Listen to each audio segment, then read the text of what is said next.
tenho muita assim, esperança de ter um revival do 7, eu tenho muita esperança de ter o revival da Noviça, tenho esperança de ter espetáculos. O 7 ele caiu quase num formato, ele já quase foi para HBO, ele já quase virou cinema. O 7 ele tem dentro de mim uma trilogia como autor que eu tenho desenvolvido, que já tem até uma peça pronta chamada Verônica ou 13. Então eu acho que existe essa vontade de mexer de novo com o 7, assim. De mexer de novo com algumas coisas nossas, assim,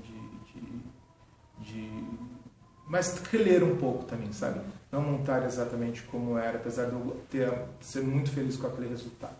Mas eu já sou um diretor diferente, já sou uma pessoa diferente, já sou um rio diferente, sabe? Já passaram muitas outras coisas na minha vida. Então, eu adoraria refazer. Todo gato é pago, quando todo peso é pago, quando todo medo é todo, quando tudo some. Pela escuridão. A gente, eu acho que quando a gente foi trabalhar com a Bibi Ferreira, que acho que talvez tenha sido a primeira das músicas, assim, e ver como a força do trabalho da Bibi é impressionante, assim. E acho que era assim, o lugar que a Bibi existia era dentro de uma sala de ensaio ou no palco, assim, parecia que tudo ali fora era intervalo para ela estar de volta para aquele lugar. É um pouco como a Marília era também. Pô, parece que tudo da Marília, ela amava o casamento, amava as filhas, amava o marido, amava viajar, ser feliz, mas parecia que a Marília ela estava num intervalo, né, entre um espetáculo e outro, assim. E acho que essas são tipos de pessoas, né, de mulheres, né, que vão passando nas nossas vidas, Ida Gomes, Marília, Bibi, Sete Bruno, que são escolas, né, são escolas por si só, né. São escolas de generosidade também, sabe? São escolas de não guardarem mesquinhamente o seu quinhão, sabe? Tem uma coisa provedora da mulher, acho que tem essa coisa da mulher, como ela provém, como ela alimenta vidas, como tem uma coisa de aquela criança depende dela, mesmo que ela não tenha filhos. Mas é um pouco como o útero de um diretor, né, que também fica nesse processo. Eu me lembro com a Marília, todo mundo falava assim, ela é muito difícil, vocês vão sofrer muito com ela. Eu lembro que eu conheci ela de viajar, de estar juntos nos mesmos lugares, a gente tem uma relação engraçada, divertida, mas eu me lembro no primeiro dia do ensaio do Gloriosa, eu sempre chego muito antes, né? Eu sempre tenho meu texto em cima, cenas estudadas, os cenários desenhados na parede no primeiro dia, os figurinos desenhados na parede com as mostras de tecido. Quando ela chegou, ela olhou aquilo tudo, parecia que ela se acalmou.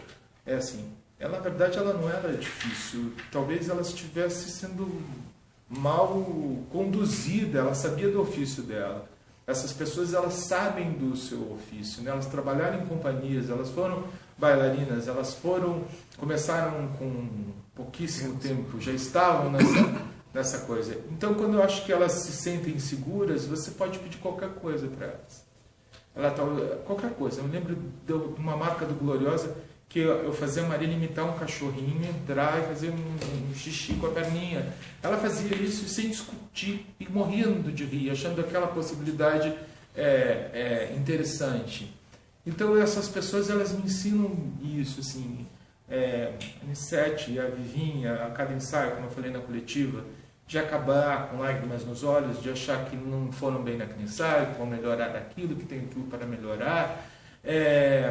Eu me lembro da Dona Ida Gomes, que faleceu durante o set, assim, eu escrevi o papel para ela, assim, ela tinha um problema de visão muito sério, assim, então eu criei um personagem que andava de mão dada com ela o tempo inteiro carregando uma sombrinha, mas assim, da Ida Gomes entrar naquela modernidade que era o set, sem nunca falar, não estou entendendo nada dessa peça, sabe? Ela queria fazer parte daquele contexto, ela queria fazer parte daquela... trazer aquela voz, que eu era fascinado pela Aida Gomes, porque ela era a voz da Bette Davis nos filmes dublados, eu escrevi escutando a voz dela. Então essas pessoas como a própria Rogéria, que foi fascinante trabalhar com ela, tirar o loiro do cabelo da Rogéria, botar o cabelo dela preso e ver ela explodir como uma atriz genial, cheia de força. A Ada nem se fala, que foi a minha melhor amiga, irmã e o amor da minha vida assim, durante os 26 anos que a gente esteve perto e juntos. Porque também a Ada tinha muitas histórias, porque ela veio de grupos, ela trabalhou com outros diretores, ela trazia sempre essa história para a gente. Eu acho que isso é uma busca que a gente ainda tem, sabe? Assim, quando eu perdi a Marília no passado, a Selma Reis, a própria Ada, você começa a ficar triste porque você vê que talvez uma geração ou as próximas não vão ter tido a oportunidade e o prazer de ter tido essa troca. Vai ficar o registro na televisão, vai ficar o registro no cinema, mas eu vou poder contar apenas como foi incrível ter a Marília como minha atriz de 2 espetáculos ou 3, como foi sensacional trocar a minha vida com a Ada Chazeliov, como foi lindo ter escrito para a Aida Gomes, como está sendo sensacional e maravilhoso poder fazer o Baby Jane em set com ela. Eu acho que são coisas que talvez tenham um hiato aí. Quem são as próximas Bibis? Quem são as próximas Marílias? Quem são as próximas Nissetes e Vivinhas, né? Qual é essa... O que essa geração que está aí perto delas, ou como eu estive, vai deixar de legado, vai deixar de ensinamento? O quanto essas mulheres, esses homens, né, agora, quanto esses seres humanos que passaram por mim, que eu tive a sorte de citar, me fizeram quem eu sou, e o quanto eu tento passar isso para frente. Por isso que talvez essa coisa de ser professor me dá muito prazer, é a possibilidade de contar essas histórias e a possibilidade de falar que existe um mundo a ser pesquisado, um mundo a ser descoberto e ser estudado, que essa profissão não pode cair na leviandade da celebridade, nunca. Chiquita bacana lá da Martinica, se veste com uma casca de banana nanica. Chiquita bacana lá da Martinica, se veste com uma casca de banana nanica. Não usa vestido, não usa calção, inverno pra ela é pleno verão. Existencialista com toda a razão, só faz o que manda o seu coração. Eu acho que começou um pouquinho antes na Noviça, né? Quando a Noviça ela é quase o elenco do Despertar, né? Ela é quase o híbrido do Despertar, né? Eu acho que na Noviça eles começaram, quando a gente fez, eram 3 famílias, eram 21 crianças. Então, assim, você consegue imaginar que era o primeiro dia de 21 crianças? Você estava com a gente, Pedro? Tá. Você queria matar, assim. Então você queria exterminar com 19 delas. Porque elas corriam, elas pulavam, elas gritavam, era muita energia. Tinha irmãs de verdade. Tinha irmãs de verdade, e assim, queria saber o que era família 1, família 2, família 3, o que era sub, quem ia estrear, e todas as mães, e todos os pais, que também eram uma loucura. Daí, assim, lidar com tudo isso num teatro que estava sendo... Daí eu entendi que, assim, no começo, assim, acho que o primeiro dia de ensaio foi na academia da La Oscar, assim, eu lembro que quebraram, estava lá conversando, fiz um espelho que tinha sido destruído por uma criança correndo. Eu falei, não vai durar uma semana, assim, eu não vou sobreviver a esse processo, assim. Não tinha tanta coisa para resolver, era uma peça tão complexa, tão grande, ainda mais com aquelas... E foi aonde eu acho que eu comecei a dar para elas uma possibilidade de mundo novo quando eu deixei elas, quando eu passei a responsabilidade da noviça para elas.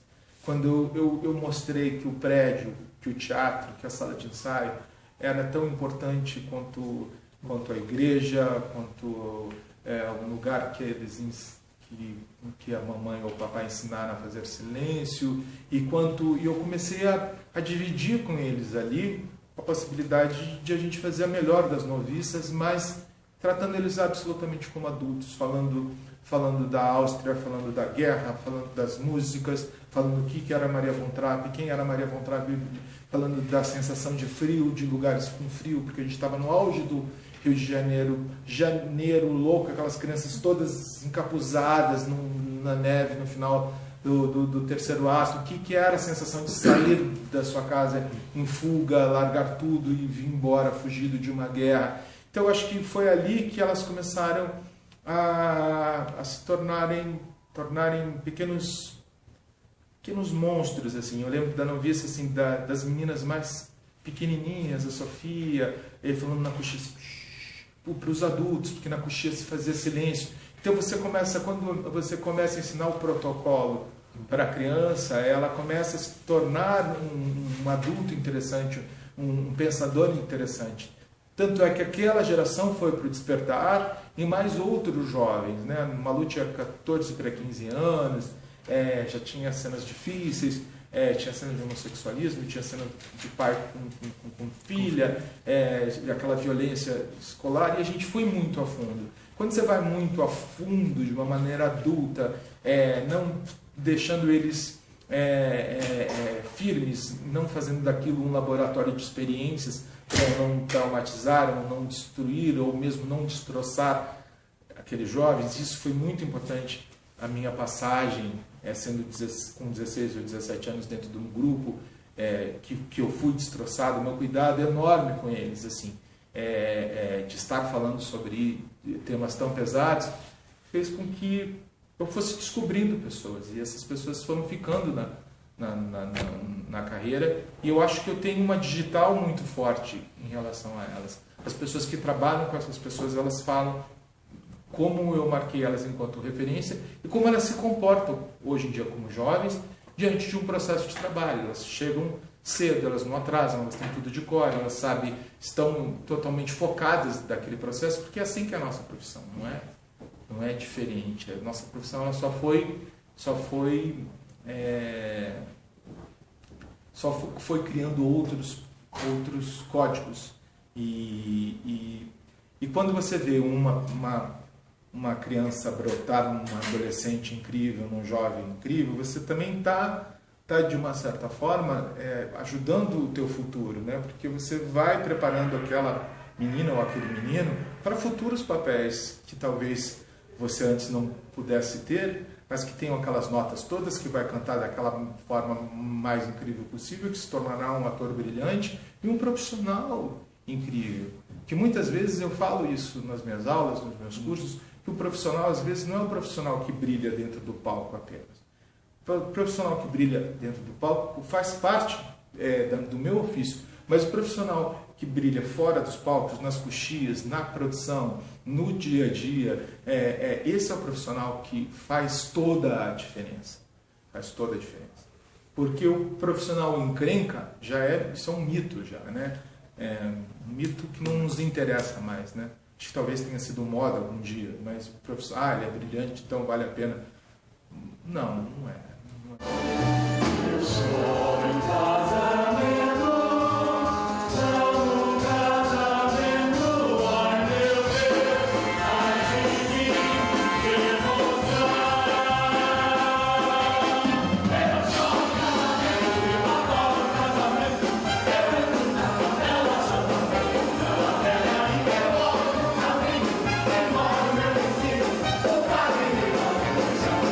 Logo a debulhar, então, de repente, o casal.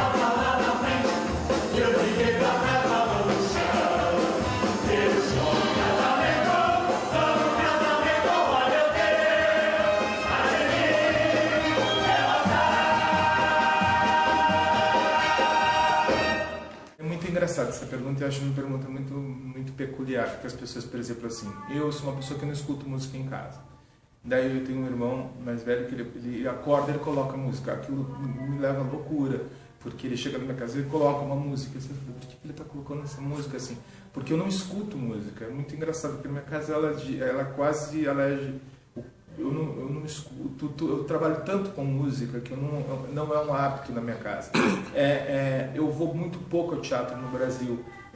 Eu vou muito teatro lá fora, mas porque eu estou viajando, porque eu gosto de ver as coisas que estão lá fora e às vezes aqui no teatro no Brasil, primeiro eu fico tenso de estar assistindo, depois eu acho que eu gero uma tensão nas pessoas que estão fazendo, depois eu fico numa enorme obrigação de gostar, assim, de dar essa resposta assim, positiva, porque eu estou lá. E eu acho que não por arrogância, nem por nada, mas é engraçado, porque eu acho que eu trabalho tanto, absolutamente tanto, assim, é muito pouco tempo. Se você pensar, são 26 anos para 40 e tantos trabalhos, a gente chegou a ter 7 espetáculos em cartaz ao mesmo tempo, entre Rio e São Paulo, viajando e fora, e coordenado por uma equipe muito pequena que é a nossa. A gente não é um escritório com 10 andares, muito pelo contrário, a gente é uma empresa muito pequena, uma produtora muito pequena.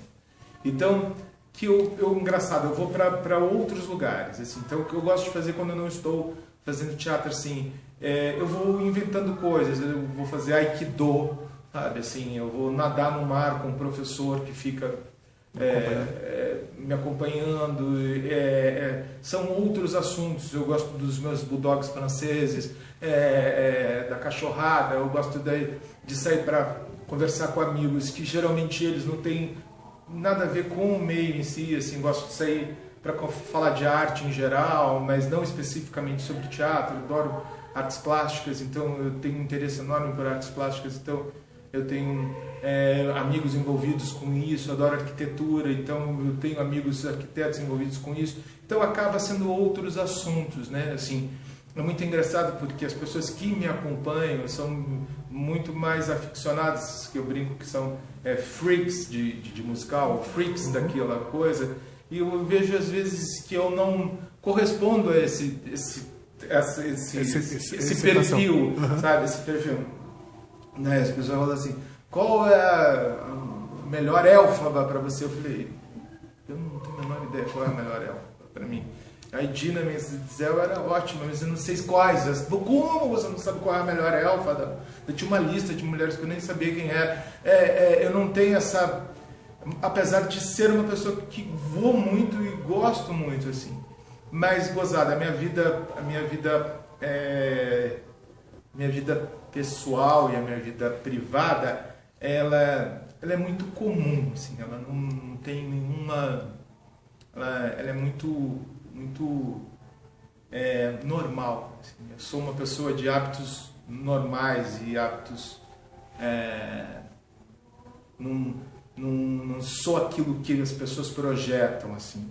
Uma vez fizeram uma entrevista engraçada sobre o que as pessoas achavam que a gente fazia, assim. As pessoas projetavam assim, em mim, assim, tipo, escutando o dia inteiro um novo disco que acabou de ser lançado na Broadway, eu indo para Londres, na primeira fila para ver quem é que vai estrear. Não existe isso. Sim, existem os seus ídolos, né? Existem as pessoas que você gosta, que você acompanha, mas os ídolos também todos ficaram muito próximos, os mitos todos são parecidos com a gente. E eu penso muito hoje assim uma qualidade de vida melhor, assim, esse excesso de trabalho, esse excesso de volume, eu não posso negar, porque eu pago as minhas contas com esse trabalho, mas eu sempre penso que tem uma hora que o trabalho ele não pode tirar o meu sono, ou passar, como ele já tirou, ou fazer parte de destruir as minhas relações pessoais, ou me afastar das coisas que são também importantes. Eu só a pessoa, o lugar que eu sou mais feliz é trabalhando, mas eu preciso também ter outros hábitos que não sejam só esses. Tempos difíceis e tempos fáceis eu vi, estou aqui. Os dias fartos e os dias que eu não comi, estou aqui. 10 braceletes ou nenhum, entre os banquetes e o jejum, dizem que eu sobrevivi, estou aqui. Olha, eu tenho uma carreira assim tão feliz, assim, eu não posso, desde os 13 anos eu continuo trabalhando, assim. Eu fui para grupos, eu pertencia a companhias fechadas, eu fui para televisão, eu fui fazer publicidade, eu fui galã durante um tempo de televisão, mas isso não me magoou e nem me emburreceu. Eu fui cenógrafo, figurinista, autor. Assim, como é claro que teve momentos de muita dificuldade, mas nunca teve nenhum momento de dúvida. Eu acho que quando há dúvida, eu acho que faz com que nada vale a pena, porque você começa a se questionar sobre aquilo que é essencial para você. Então, assim, o que eu poderia ter feito de diferente? Eu tenho medo de tirar uma carta desse baralho e não cair onde eu estou hoje. Eu acho que existe as consequências das escolhas, né? Eu acho que teve escolhas nossas que foram escolhas mais difíceis, caminhos mais tortuosos, mais longos, talvez, mas tinha uma clareza com o que a gente queria fazer. Talvez a gente, num momento da nossa vida, a gente tenha fechado uma porta e falou, não quero continuar, quero começar do zero, mas esse começar do zero era muito importante para ser coerente com o diretor que eu sou, com o autor que eu sou, principalmente com o artista que eu sou, que nada mais é do que o resultado da pessoa que eu sou. Então, assim, não foi fácil dizer não para contratos longos, mas foi importante eu ter dito. Não foi fácil não me vincular, não continuar com uma produtora e partir para novos caminhos sozinhos, porque o que nos interessava ainda eram as nossas ideias, era o nosso pensamento em relação a essa profissão, o nosso pensamento artístico em relação a essa profissão. Porque mesmo nós nos tornando produtores, a gente sempre, o nosso produtor é apenas um veículo para conseguir realizar o que o artista tá pedindo para fazer. Não um produtor querendo ganhar um dinheiro no mercado para sobreviver, ou para ficar rico, ou para conseguir... Não, ainda continua sendo a voz, eu acho que desse garoto de São Vicente de 13 anos, daquele garoto de Araguari, que ainda continuam falando mais alto sempre. E por isso que muitas e muitas vezes, a gente como produtor, a gente para viabilizar, a gente deixa de se pagar. Também destituindo outro mito que a gente ganha fortunas nas nossas próprias coisas, quando a gente produz, a primeira corte que existe são os nossos salários, os nossos cachês. Você está pagando para você mesmo. Se você quer realizar muito, melhor você se cortar do que você deixar de fazer aquilo que é a sua necessidade vital naquele momento.